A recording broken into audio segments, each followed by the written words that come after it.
Ya.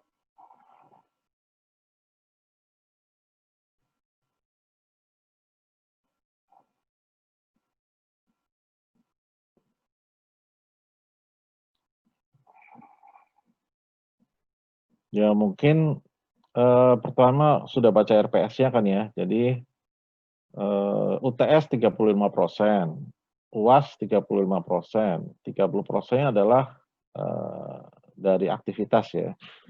Ya tugas ya, kehadiran, kemudian, apa,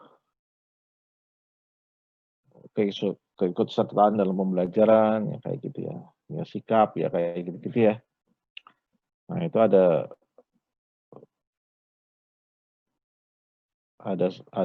yang sudah disebutkan di, RPS ya.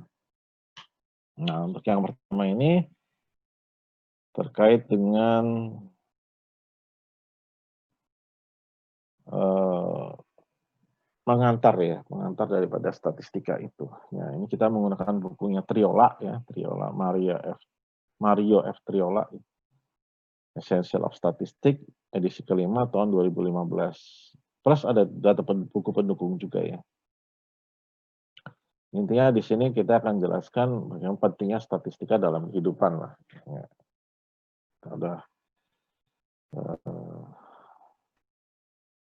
tahu ya bahwa banyak hal ya, yang kemudian kita dalam proses pengambilan keputusan itu kita, menganalisis data, ya.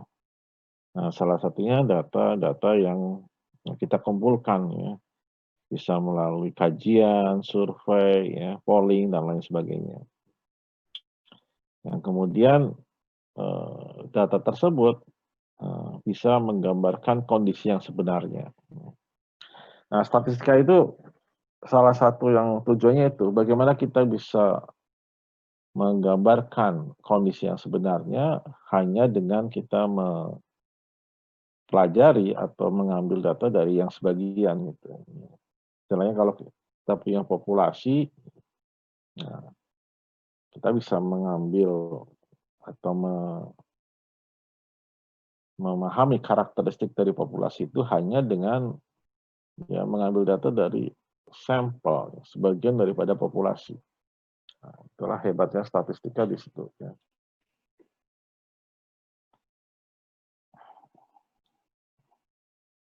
Oke, dan ini udah banyak sekali dilakukan orang ya. Ya, kita banyak tahu survei politik, ya kajian-kajian penelitian, ya, dan lain sebagainya, ya. Kenapa? Karena kita nggak mungkin ngambil data semuanya juga, ya bisa juga, seperti halnya ya, duh, oh iya nanti sensus ya, sensus itu ngambil data semuanya, ya. Tapi kadang-kadang nggak bisa gitu, karena biaya terlalu mahal dan lain-lain, ya. Nah, makanya kemudian sampel dan populasi ini punya arti yang khusus di, statistika ya, gitu. Oke, jadi buku ini terdiri dari, eee, mmm, pertama biasanya dia ada review dan preview, ya. Review ya dari materi-materi yang sebelum-sebelumnya dihubungkan dengan materi-materi yang sekarang gitu. Jadi ya baru kemudian materinya gitu. Nah ini di yang bab satu ini, kita review dulu ya, data. Oh iya teman-teman ini adik-adik ini yang dari SMA IPA mestinya udah pernah dapat dong ya statistika ya, kalau IPS mungkin belum ya, tapi harusnya udah pernah dapat nih. Ya data itu dapat dari mana? Dapat dari hasil kita pengamatan, ya observasi, ya, aduh, ya, pengukuran, ya, hasil dari survei dan seterusnya. Itu data ya. Nah data itu akan kita olah ya. Nah ilmu mengolahnya, sebenarnya bukan cuma ilmu mengolahnya saja ya, ya. Tapi ilmu bagaimana kita merencanakan, bagaimana akan kita memperoleh datanya, bagaimana kita akan mengolah datanya, bagaimana kita akan ya mempresentasikan datanya, menginterpretasikannya, kemudian mengambil kesimpulan daripada data itu yang disebut dengan statistika gitu. Jadi bukan eh, bukan hanya mengolah datanya, tetapi bagaimana merencanakannya. Ya. Karena nggak gampang. Ya. Yang paling susah kadang-kadang merencanakannya juga. Ya. Merencanakan kajiannya dan merencanakan eksperimennya. Kalau misalkan kita menggunakan eksperimen, itu susah juga. Gitu ya. Nah, kemudian ada istilah populasi. Ya. Populasi ini semuanya, semua pengukuran yang mungkin dilakukan atau data yang kita jadikan konsideran. Ya. Yang akan kita ambil, akan kita ukur. Nah, itu populasi semuanya. Nah, kalau kita ngukur, ambil data dari semua anggota daripada populasi, itu namanya sensus. Nah, sampel ini sebagian, ya, sebagian dari member anggota itu yang akan kita ambil, yang akan kita ukur nantinya, yang diharapkan bisa mencerminkan kondisi daripada populasi.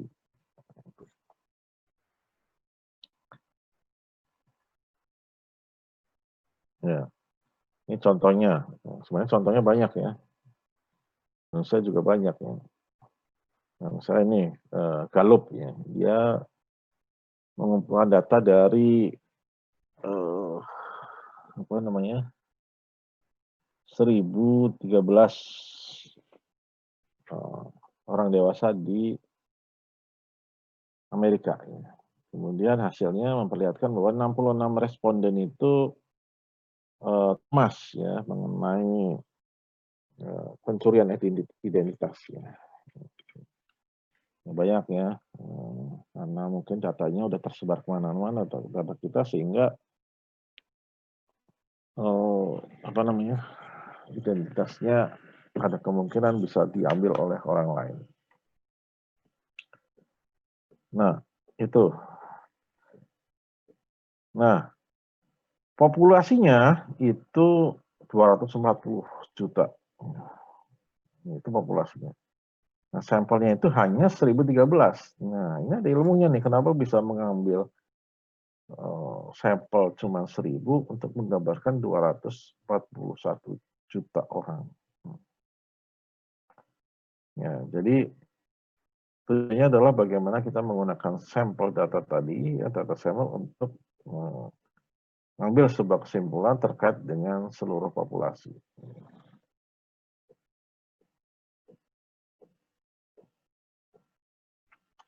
Nah itu, jadi itu reviewnya, artinya pengantarnya mengenai statistika yang akan kita bahas itu seperti itu ya. Jadi bagaimana ilmu dari merencanakan semuanya gitu, mulai dari planningnya ya sampai ke mengambil satu kesimpulan terhadap data tersebut. Yang hasilnya tentu saja informasi yang diharapkan berguna untuk kita. Ya, ya ini ya. Ini yang kedua adalah terkait dengan statistical ya, dan critical thinking. Ya, jadi dalam melaksanakan kajian, kemudian kita harus merencanakan. Ya.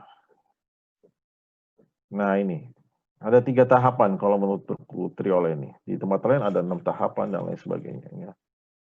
Yang pertama adalah preparation. Kita tahap persiapan. Karena kita sebelum menganalisis data, kita harus tahu dulu untuk apa kita menganalisis data. Nah, kita perlu persiapan. Kita perlu juga pahami datanya seperti apa. Ya. Kita juga perlu pahami proses bisnisnya seperti apa, kenapa kita harus mengolah data tersebut. Nah, itu data preparation ya.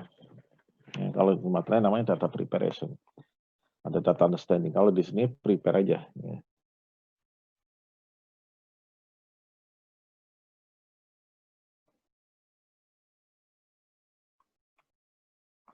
Nah, kemudian adalah yang kedua adalah analyze. Ya. Kita analisis data tersebut. Ya. Dan terakhir adalah kita ambil kesimpulan. Nah, apa yang dilakukan waktu di preparation? Konteks. Ya. Kita harus tahu dulu tujuan daripada kita melakukan kajian ini apa. Nah, itu namanya business understanding kalau di tempat lain ya. Problemnya apa sih sebenarnya? Gitu. Kita melakukan kajian ini. Gitu. Ini penting nih sebab mengarahkan semuanya. Ya. datanya relevan atau enggak, ya tergantung daripada tujuannya, gitu ya. Jadi harus jelas dulu tujuannya apa. Kemudian apa arti daripada data? Ya, ini namanya data understanding. Kita memahami data. Datanya ini cocok nih untuk problema ini atau masalah ini atau enggak.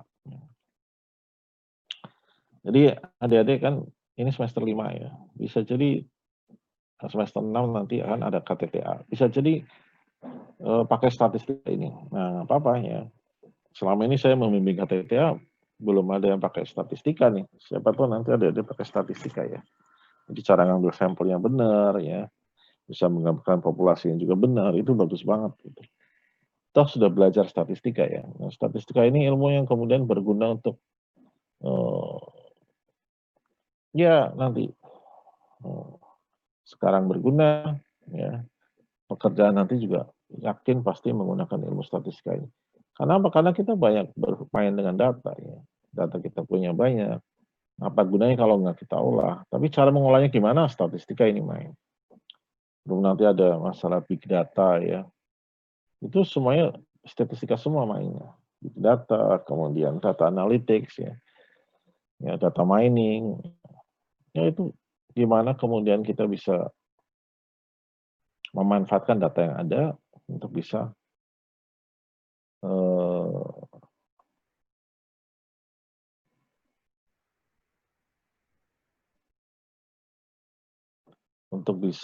apa namanya, diperoleh suatu informasi. Seperti data mining itu dia hidden information gitu. Ini kalau partisipannya malah nambah nih, udah 31 orang. Ya, malah nambah gitu. Jadi bukan hanya aduh kok jadi malah nambah. Bukan hanya informasi yang kelihatan ya, tapi juga informasi-informasi yang nggak kelihatan. Nanti bisa pakai algoritma asosiasi, decision tree, klasifikasi, ya itu semuanya basisnya adalah apa namanya, statistika ya. Jadi nggak akan sia-sia adik-adik belajar ini ya. Oke. Jadi itu ya, jadi business understanding, data understanding ini penting banget ya. Nah kemudian ya sumber daripada data ini juga. Apakah dia objektif atau bias? Ini juga penting ya. Apakah dia ya diambil dari sumber-sumber yang terpercaya ya,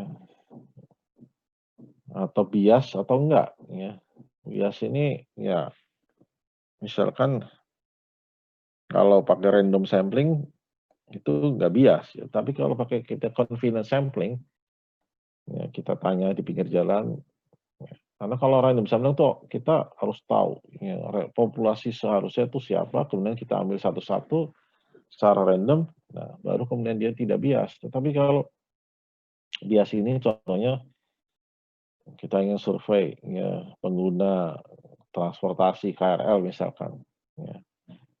Populasi pengguna, kan susah ya, pengguna banyak banget. Ya. Nah kita bisa cari yang kita kenal aja, yang kita tahu teman kita yang pakai KRL seperti apa. Nah itu namanya convenient. Ya. Nah, pokoknya gampang aja. Nah itu secara ini juga udah bias tuh, karena dia bersedia kan. Nah, sebenarnya ada orang-orang yang nggak bersedia mungkin bisa jadi diambil sebagai sampel. Nah ini harus kita juga pahami juga. Ya, ini data understanding ya, memahami data. Kemudian sampling method. Nah ini yang tadi ya. Metode samplingnya, simple random sampling, untuk convenience, dan seterusnya. Ya. Purposive sampling. Kalau voluntary itu biasanya bias ya. Jadi yang mau saja yang mau ngisi survei tersebut biasanya bias ya. Nah, dan di preparation ini macam-macam ya, harus kita mungkin ada data cleansing, ya data transformation dan lain sebagainya. Ya. Nah, kemudian analisis ya, analisis ini bisa menggunakan grafik ya. summarizing, nanti akan kita bahas di bab 2 ya. Kita lihat secara deskriptif data tersebut mengandung informasi apa. Nah, ini juga penting banget ya. Jadi nggak usah susah-susah, cuma pakai grafik aja mungkin kita bisa mendapatkan banyak informasi. Ya. Nah, kemudian baru kita pakai metode statistik. Ya. Nah, sekarang dengan banyaknya aplikasi ya, SPSS, Minitab, ya, Reviews, Stata, dan lain-lain, sebenarnya nggak terlalu banyak memerlukan keahlian berhitung ya. Tapi yang paling penting adalah common sense. Ya. Common sense. Dan kita harus memastikan bahwa kita menggunakan metode statistika yang bagus, ya. Yang tepat. Ya.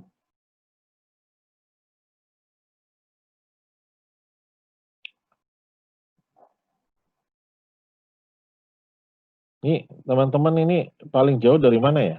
Sinyalnya susah ya? Coba di kolom chat. Yang paling jauh dari mana nih kelas ini nih?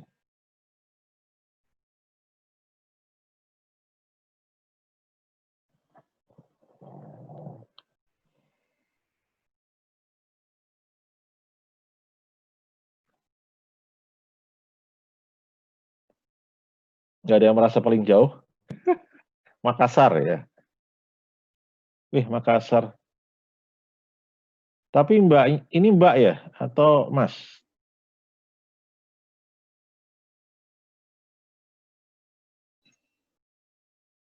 Mbak, Pak? Oh, oke. Kalau Jumatan jadi nggak masalah ya Mbak ya?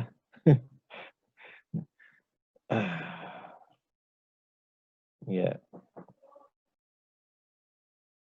oke. Oh iya, adik-adik, jadi ini kalau ada pertanyaan langsung saja ya, karena eh, saya akan coba yang metode ini ya. Jadi kalau ada pertanyaan silakan langsung lewat chat ya. Jadi kita interaktif aja nggak apa-apa ya. Kalau misalnya ada yang harus ditanyakan ya.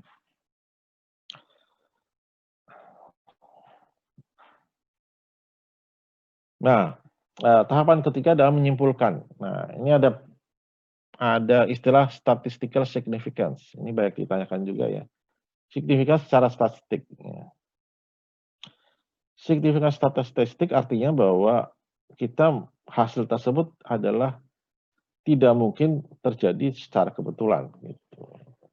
Itu signifikan secara statistik. Ya.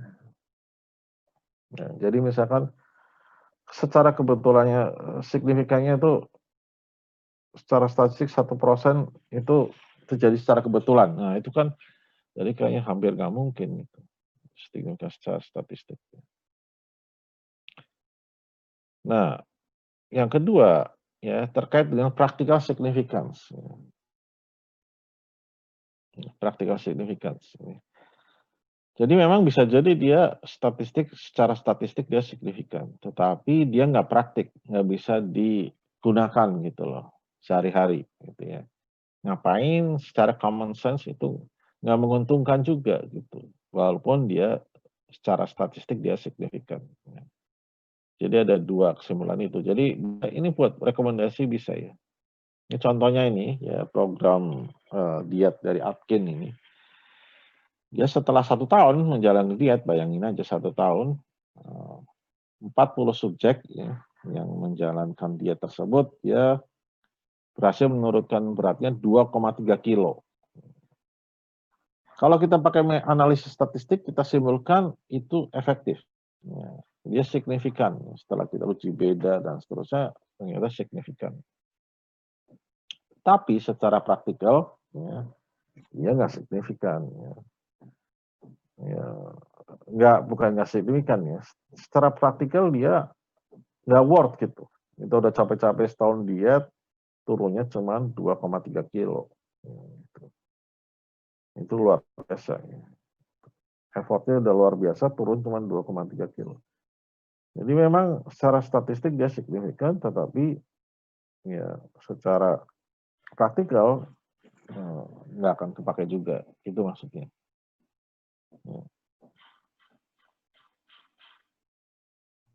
Ya. Ya itu yang enak-enaknya seperti itu ya tadi ya. Nah, karena ini ilmu yang ya apa ya, kita mencoba mengambil kesimpulan dari sampel untuk menggambarkan populasi. Nah, kadang-kadang dua-duanya nggak kita ketahui ya, sampel yang ketahui, polusinya nggak ketahui, kita ketahui. Akibatnya ya banyak banget yang mungkin bisa kita mainkan. Ada bukunya itu How to Lie with Statistics. Ya. Bagaimana kita bisa bohong dengan statistik. Ya. Ini Mbak Melin keluar masuk terus ya. Sinyalnya kurang bagus berarti.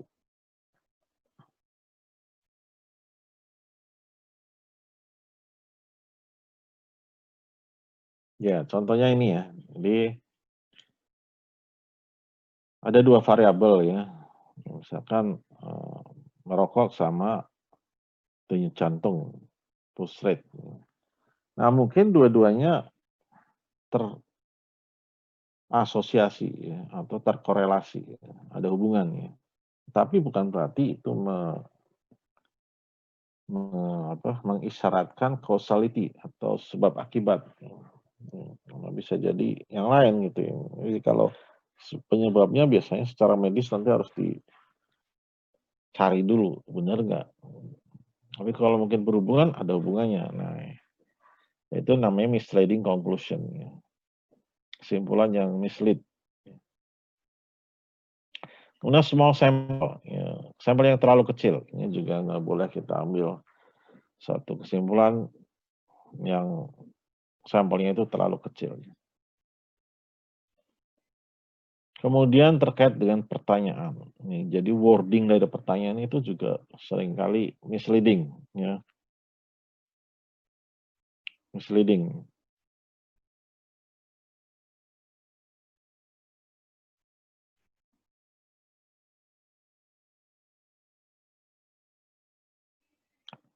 Nah, misalkan ini, kalau dia ditanyakan ya, atau polling, si peserta surveinya itu ditanyakan, apakah presiden harus mempunyai hak veto untuk ya mengeliminate waste, ya, mengurangi keborosan ya pemborosan. Ya. Nah, kayak gitu jawabannya mesti 97% yes. Tapi kalau cuman apakah presiden punya hak untuk diberikan hak veto, ya. Nanti kan orang ragu-ragu nih vetonya untuk apa nih? Apa untuk mempertahankan kekuasaannya dan lain-lain. Nah, ya lebih turun nih, 57% yes. Jadi ini wording pertanyaan ini penting banget kalau dalam hal survei. Kemudian order, urutan, nanyakan juga penting juga. Contohnya ini ya, apakah ya polusi udara itu lebih disebabkan oleh lalu lintas atau industri? Ya. Orang milihnya lalu lintas. Ini kebayangnya lalu lintas duluan. Kalau dibalik urutannya industri atau lalu lintas, industri duluan. Ya, seperti itu harus kita cegah supaya terjadi ya. Nah, gimana caranya nanti ya? Tuh. Misalkan kita bisa menggunakan yang multiple answer ya, jawaban yang banyak gitu. Nah, jadi jangan dua gitu dibandingkan. Jadi urutan pun mempengaruhi. Kemudian non-response, ini juga mempengaruhi ya. Ada beberapa orang yang nggak mau ditanya. Ini juga bisa jadi mempengaruhi. Kemudian missing data. Ya, data-data yang hilang, ya, nggak ada. Ya. Nah, ini juga biasanya bisa menghasilkan suatu kesimpulan yang salah gitu ya.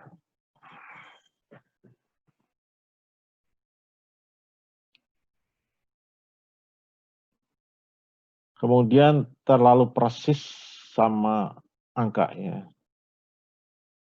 Ya. Jadi sebenarnya bukan angka yang persis, tapi dia hanya perkiraan ya. Seperti penduduk Amerika itu 241 juta sekian-sekian.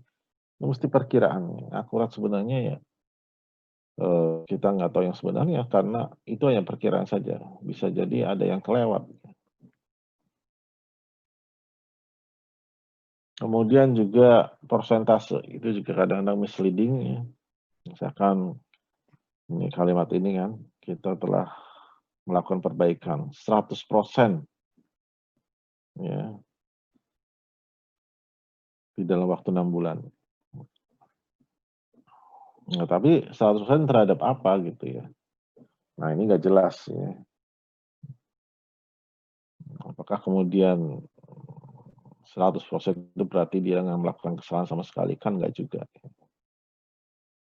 Oke, itu. Jadi itu beberapa hal terkait dengan cara kita berpikir terkait dengan statistika ya. Jadi analisis data ini harus pertama disiapkan ya, preparation ya, kemudian harus di dalamnya ada understanding ya, ada business understanding, memahami data juga ya, kemudian data preparation ya, ini penting juga. Nah, kemudian kita analisis tuh dengan berbagai macam tools yang ada, kita analisis ya, dan kemudian kita ambil kesimpulan ya. Tahap yang ketiga. Ya. Oke. Nah, kemudian bagian yang ketiga yang berikutnya adalah jenis daripada data, tipe data. Ya. Jadi kan statistika ini bagaimana kita menggunakan data sampel ya untuk membuat kesimpulan terhadap seluruh populasi. Nah ini. Nah, karakteristik daripada populasi itu yang kita sebut dengan parameter. Ya. Nah, karakteristik populasi kita sebut dengan parameter.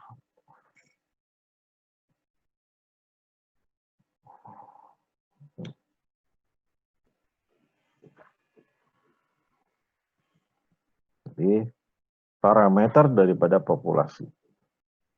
Sedangkan karakteristik daripada sampel kita sebut sebagai statistik. Nah, ini beda statistik sama statistika di sini.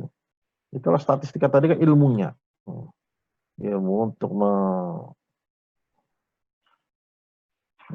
merencanakan kajian, mengolahnya, mempersiapkan, mengambil datanya, dan lain sebagainya. Itu statistika. Nah, kalau statistik ini sebenarnya adalah angka yang atau yang menggambarkan karakteristik daripada sampel. Ya.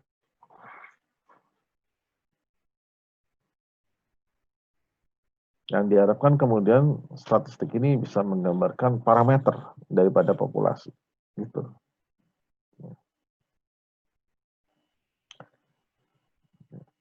Nah, jenis data ini ada bermacam-macam, ada yang kuantitatif ya, atau data-data numerik. Ini biasanya angka ya, yang menggambarkan jumlah atau pengukuran.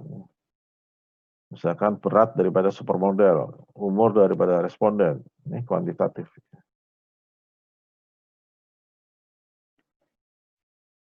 Ada data-data yang kategorik atau kualitatif atau atribut data. Ya, merepresentasikan kategorik. Ya. Contohnya ini adalah jenis kelamin. Ya. Atau bahkan dia angka juga, tetapi dia mencerminkan label. Ya. Contohnya adalah nomor punggung. Ya. Nomor punggung seragam. Misalkan Muhammad Salah ya, pemain sepak bola Liverpool, nomor punggungnya berapa, Ronaldo berapa, Messi berapa. Nah itu meskipun dia angka, dia adalah label atau kategori. Nah kemudian dengan kuantitatif itu juga bisa dibedakan antara discrete dan continue. Kalau discrete itu adalah jumlah yang bisa kita hitung atau bisa kita hitung jumlah secara terbatas ya. Artinya bukan yang enggak ya. Contohnya ini, jumlah telur yang seekor ayam, ya, letakkan. Ya bisa 0, bisa 1, 2, 3, dan seterusnya. Nah, ini namanya itu data discrete. Tapi kalau jumlah susu yang seekor sapi hasilkan, nah ini kan mesti pakai koma-koma ya, 2,34 ya, dan seterusnya. Nah, ini namanya continuous ya.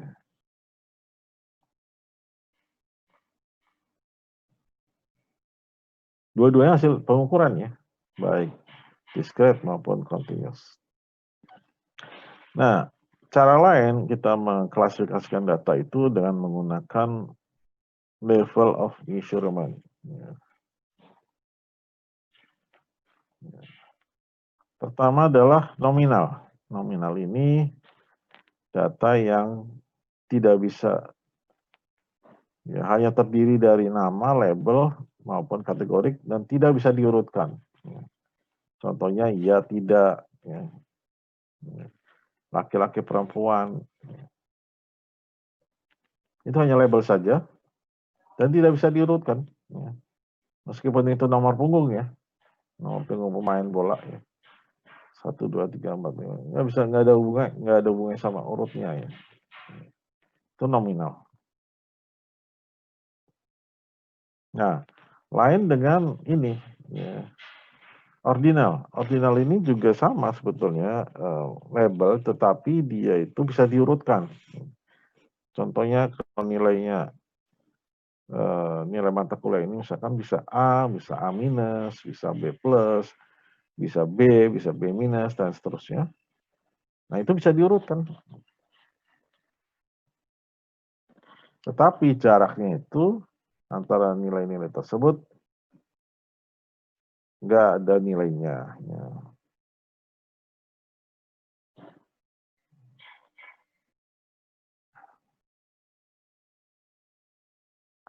Atau nggak ada artinya. Kemudian yang ketiga adalah interval. Nah, kalau ini datanya bisa diurutkan dan juga perbedaan itu punya arti.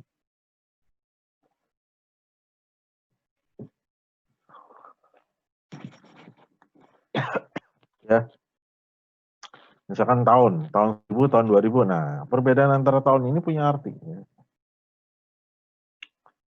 Ya.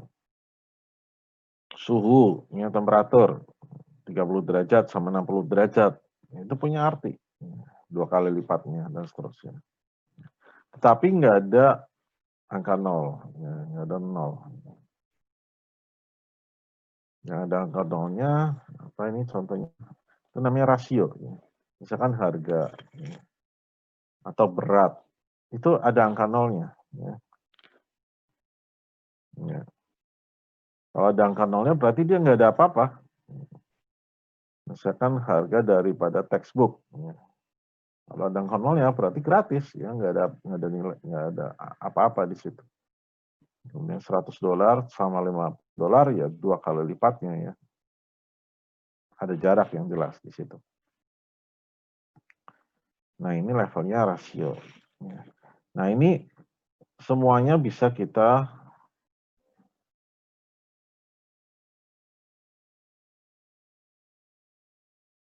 Nah, ini ada pertanyaan dari Mas Din ya. Level pengukuran ini hanya untuk data kategorik. Maaf tadi saya. Ya.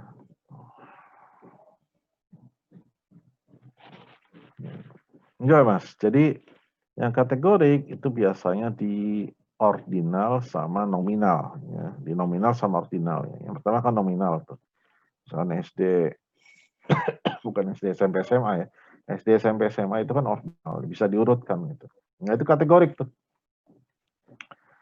Tapi kalau ya, kalau yang rasio sama interval itu biasanya data-data kuantitatif. Ya. Ya. Harga, berat, itu. Ya. Nah, itu. Nah, nanti adik-adik akan banyak, kalau bisa melakukan penelitian, banyak berbicara mengenai skala Likert. 1, 2, 3, 4, 5 gitu. Sangat setuju, setuju, ragu-ragu, tidak setuju, sangat tidak setuju. Itu sebenarnya dia adalah data ordinal ya, data ordinal. Ya. Dan pengolahannya sebenarnya nggak bisa pakai statistika yang parametrik namanya nanti. Nanti akan saya jelaskan lagi ya. Nah, tetapi kadang-kadang bisa kita ganti ya menjadi data yang interval ya, sehingga pengolahannya nanti bisa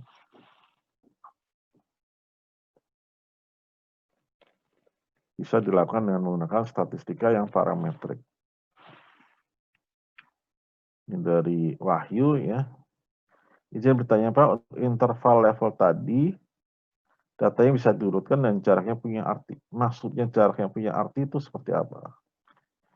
Ya, maksudnya jarak punya arti misalkan ya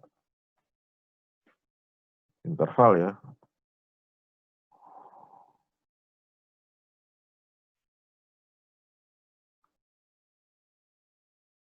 Interval ya.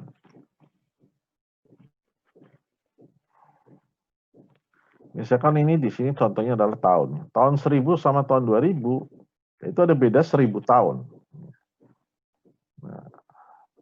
Nah, itu jaraknya punya arti. Artinya kita harus menempuh 1000 tahun. Ya. 2 kali lipatnya 1000 tahun yang kemarin. Gitu. Jadi punya arti. Tapi kalau SD, SMP, SMA, ya, itu nggak jelas gitu jaraknya. Nggak bisa kita ukur gitu ya. Nggak bisa kita ukur.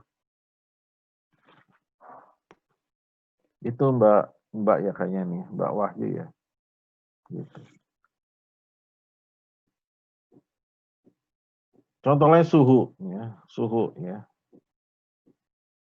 suhu 20 derajat sama suhu 40 derajat, yaitu 2 kalinya gitu. Itu interval.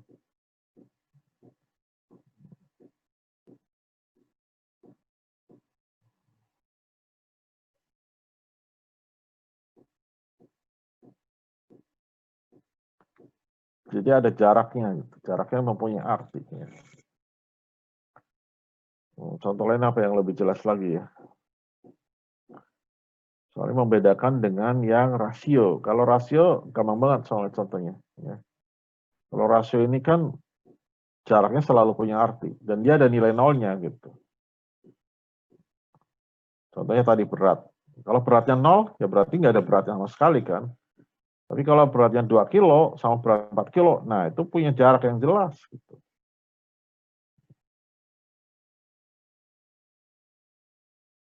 Itu mungkin ya Mbak Wahyu ya. Tapi kalau SD, SMP, nggak jelas gitu. Jaraknya tuh kayak apa nggak jelas gitu. Itu yang ordinal ya misalkan. Jadi punya arti ya.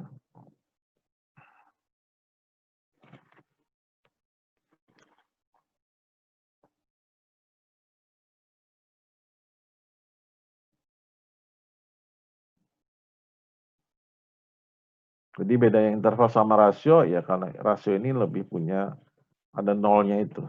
Kalau nol dia nggak punya harga. Ya. Misalkan harga nol ya berarti gratis. Ya. Berat nol berarti memang nggak ada beratnya gitu. Nah, itu rasio.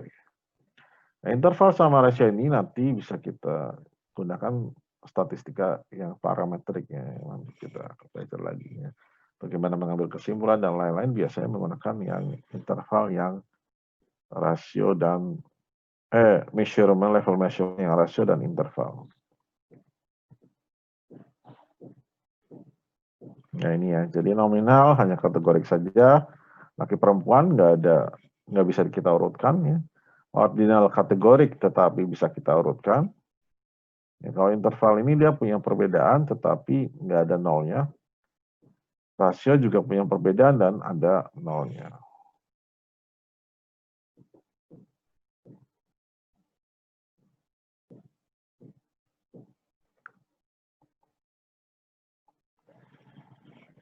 Oke. Nah, yang terakhir adalah bagaimana kita mengumpulkan sampel data. Sampel data ini perlu sekali kita kumpulkan dengan cara yang tepat ya. Sebab kalau data yang main kita kumpulin aja tanpa kita tahu mengenai teknik sampling, teknik pengambilan datanya, maka kemungkinan besar datanya kemudian tidak akan bisa digunakan sama sekali. Karena salah total. Makanya statistik ada ilmunya mulai dari situ ya. Merencanakan bagaimana mengambil sampling segala macam itu pentingnya di situ.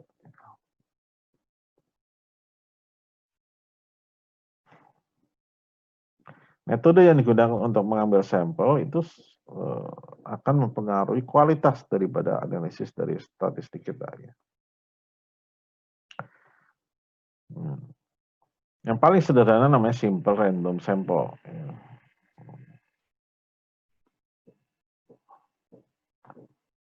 Ya. Metode statistika tuh, biasanya memperoleh datanya dari dua hal. Ya.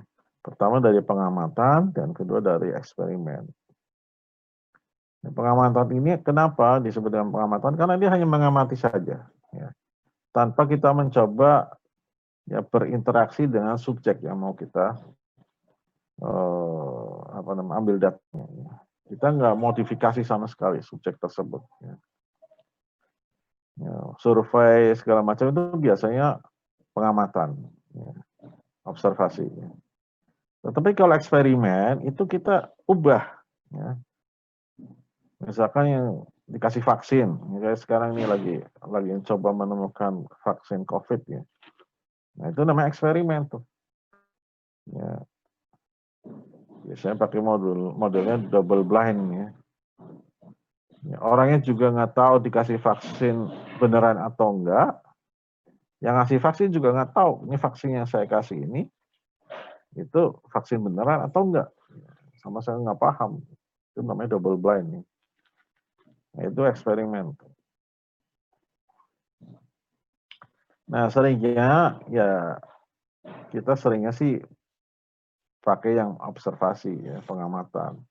Tapi kalau adik-adik nanti KTTA mau eksperimen bisa juga ya. Ya. Yang sering kalau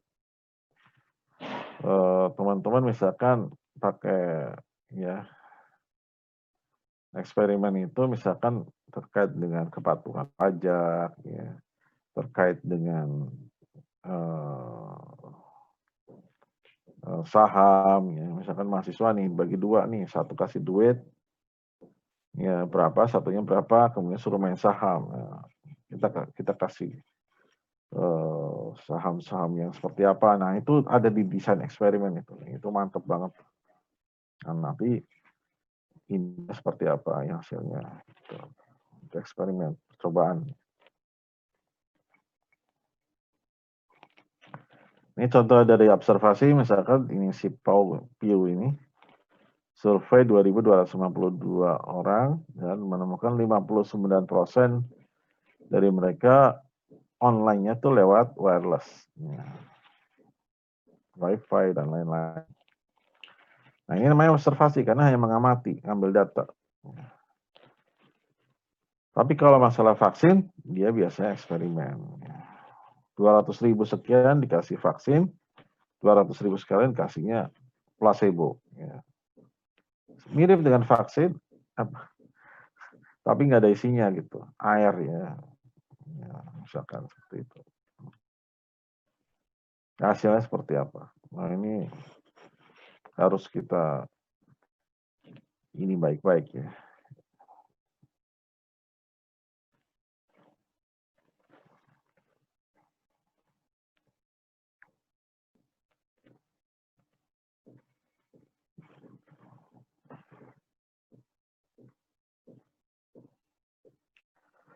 Nah, ini dari Mbak Sinta ada pertanyaan. Terkait perbedaan dari eksperimen dan observasi, kalau kita meminta responden untuk mengisi kuesioner atau wawancara, itu berarti eksperimen atau observasi, Pak? Ya, itu observasi, Mbak. Ya.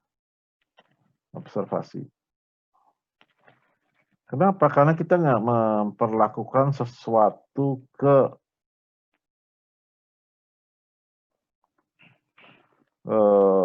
responden tersebut ya. Meskipun juga ya kita memperlakukan sesuatu, kita memberikan ini sih surveinya ya, tapi kita nggak memberikan apa gitu ya, nggak memberikan sesuatu sama dia, misalkan memberikan uang, memberikan apa namanya, perlakuan khusus dan lain. Ya.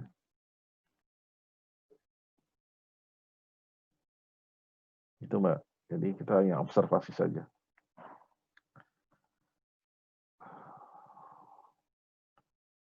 Nah,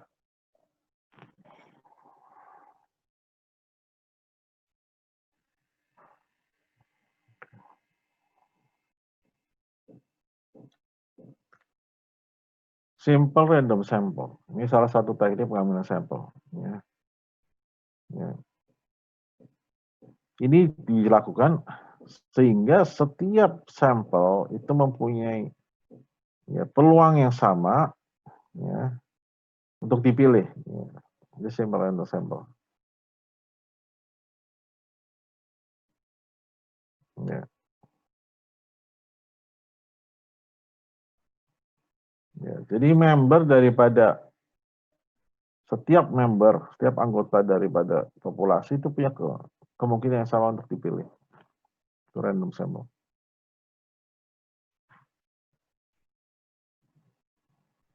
Nah, berikutnya adalah ini teknik sampling ya, ini teknik sampling ya. Systematic sampling, misalkan setiap ya, absen ketiga ya, yang punya menurut nomor yang bisa dibagi dengan 3, ya, 3, 6, dan seterusnya. Itu yang kita pilih sebagai sampling. Ini systematic sampling. Atau convenience. Nah, ini orang lewat di jalan kadang-kadang nah, kita tanyain. Nah, ini convenience sampling.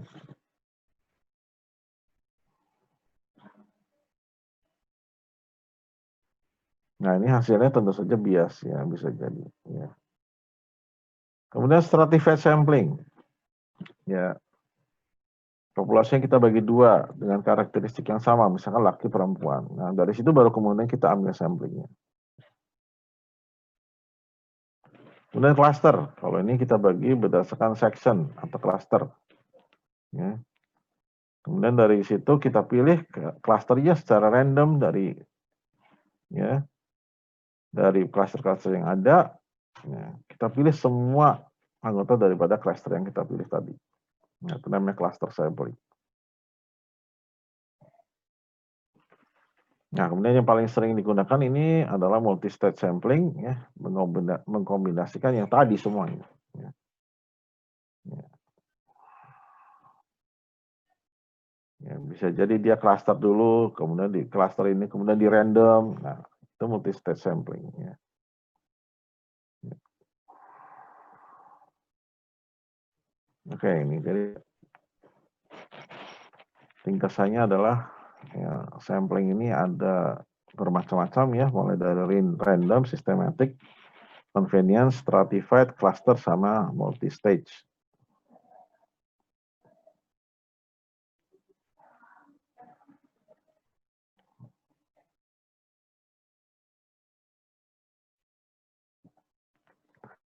Nah, ini sekarang kita masuk ke beyond the basic. Ya, jadi ini agak advance nih.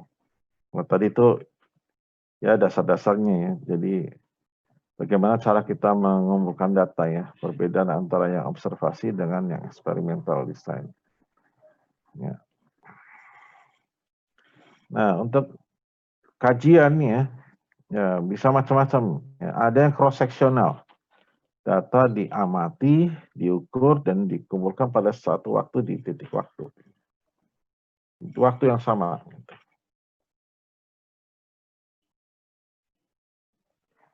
Ya, ya mengumpulkan sekitar bulan Januari misalnya, atau bulan April ya untuk penyampaian SPT pajak misalkan. Itu seksional. Atau retrospektif. Ini dikumpulkan dengan melihat data-data historical. Ya, bisa dengan interview, ya bisa dengan record-record yang ada dan lain-lain.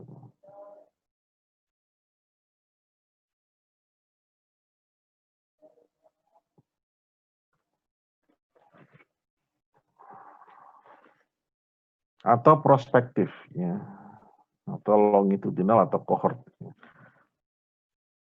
Ya, data dikumpulkan di masa mendatang, ya. Harus kita amati ya, dari sekarang, kemudian kita lihat ke depan seperti apa. Itu cohort study ya. Nah, kalau yang eksperimen itu macam-macam juga ya. Ada yang randomization ya. Ya, tempat saya sudah azan ya. Randomization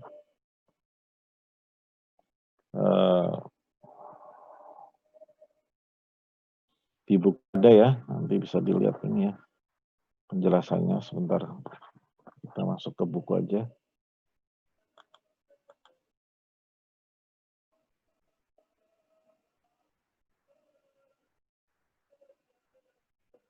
Ini ada Mas Raihan bertanya nih, multi-stage sampling itu apa Pak ya tujuannya? Ya, malah biaya dan waktu yang lebih banyak. Betul ya. Yang jelas dia akan, kalau waktu dan biaya mungkin malah lebih mudah, Mas. Jadi kalau pengennya kan kita simple random sampling, cuman bayangin aja seluruh Indonesia, kayak misalkan untuk quick count itu seluruh Indonesia kan ada berapa ratus ribu TPS ya, kalau untuk yang survei-survei politik itu ya, yang quick count atau survei politik lah. Dimana kita punya gambaran mengenai segitu ruwetnya masyarakat Indonesia, macam-macam pemikirannya dan lain sebagainya, ratusan juta orang. Nah, dia biasanya pakai multi-stage, ya, multi-stage sampling. Bisa jadi dia di cluster dulu berdasarkan yang saya tahu sih berdasarkan pandangan politik waktu tahun 55 ya, 1955. Nah, daerah sini misalnya daerah merah ya, daerah hijau. Nah, kita ambil dari daerah-daerah itu saja. Makanya nggak perlu jumlah sampel yang banyak banget ya. Tapi kita bisa bisa menggambarkan seluruhnya. Nah, itu bisa kita pakai multi-stage sampling. Di cluster dulu atau di apa namanya? Di stratified dulu ya. Ya. Supaya kita bisa menggambarkan semuanya gitu. Nggak random, benar-benar random kayak gitu ya.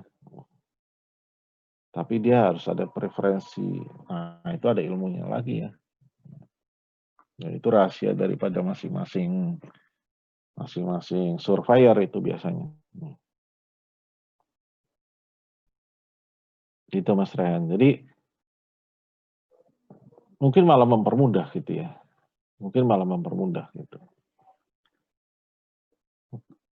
Saya nggak tahu juga mengenai biayanya ya. Tapi yang jelas itu desainnya itu supaya lebih bagus lah, bisa menggambarkan semuanya. Gitu.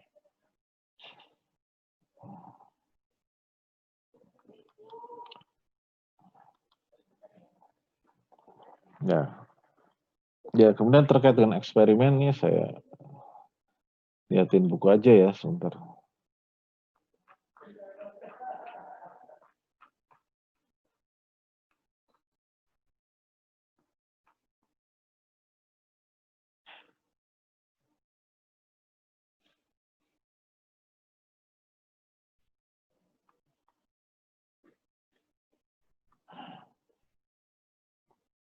Oh, yang ada gambarnya yang ini ya.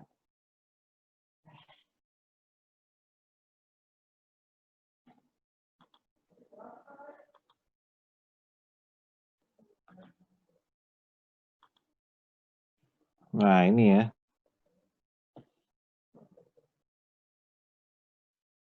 Nah,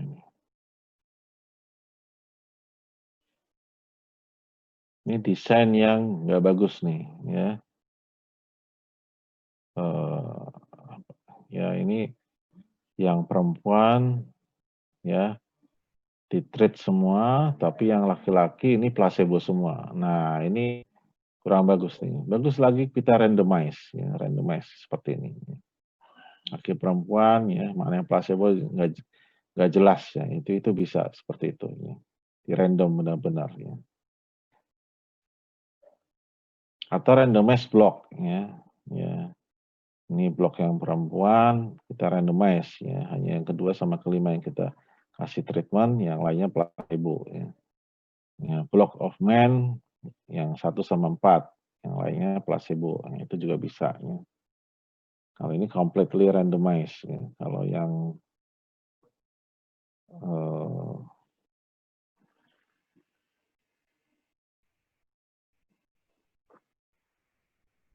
kanan atas ini ya. Ini ada match pair design. Ini setelah diberi treatment, kemudian setelahnya seperti apa, itu match pair design namanya. Nah, jadi desain eksperimen ini macam-macam.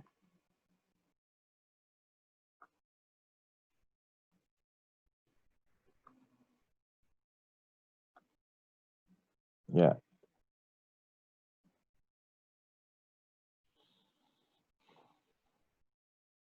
Jadi itu ya randomize seperti itu ya, randomize, kemudian replikasi ya, bagaimana kita bisa melakukan repetisi ya, pengulangan terhadap eksperimen di satu subjek.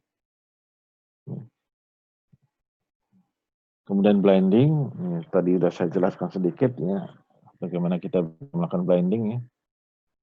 Subjeknya juga tidak tahu apakah dia punya vaksin atau enggak, ya. Si dokternya juga tidak tahu apakah dia itu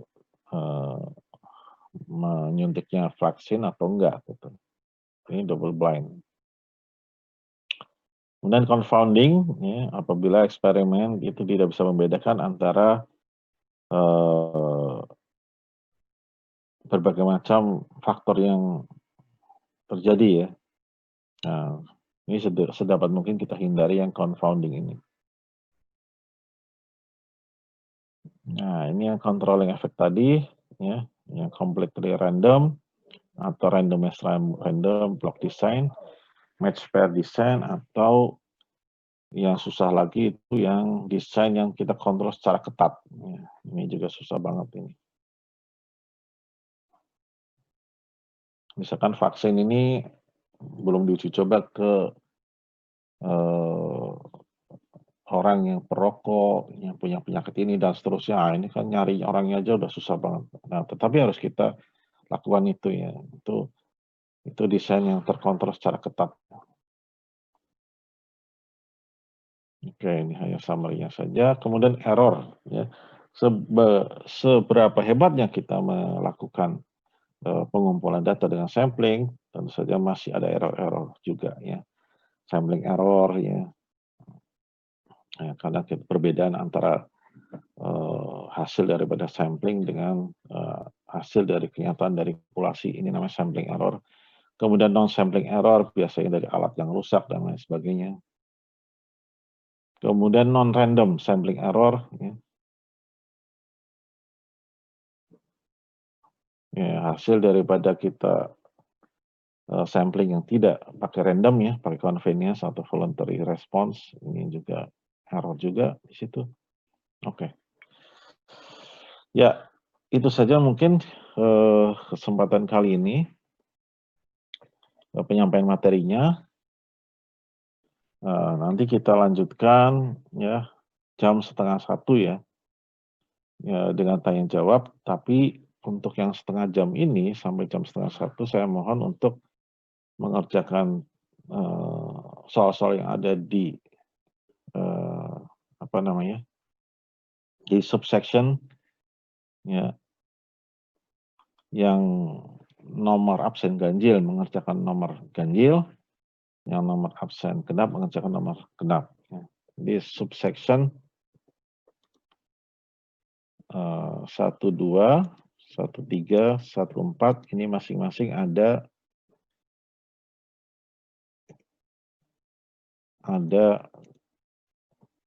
exercise-nya ya.